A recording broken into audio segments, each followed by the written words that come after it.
В 9 мечетях набережных Челнов стартуют курсы по изучению татарского языка.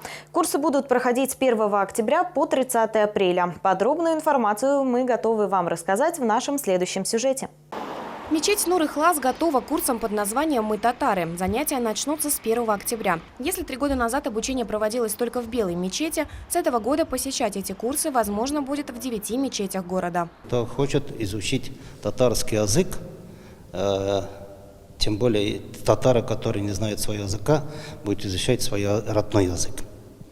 Родной язык. И почему? Потому что мы все-таки ведь в мечетях проповеди проводим на татарском языке. И многие, которые приходят в пятницу, просто не понимают.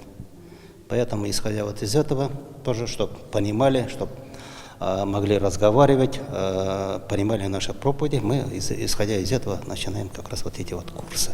Группа будет состоять из 15-20 человек. Несмотря на национальность и возраст, записаться на эти курсы могут все желающие. Занятия проведут лучшие учителя набережных Челнов. Группы сами определят удобное для себя время.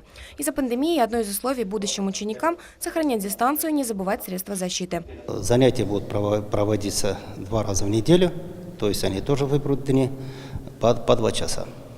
2 часа, иншаллах, мы в течение 3-4 месяцев должны закончить эти курсы. И думаю, что наши ученики, Аллах бирса, иншаллах, они научатся все-таки разговаривать и писать на татарском языке. Обучение бесплатное. На курсы татарского языка можно записаться в мечетях.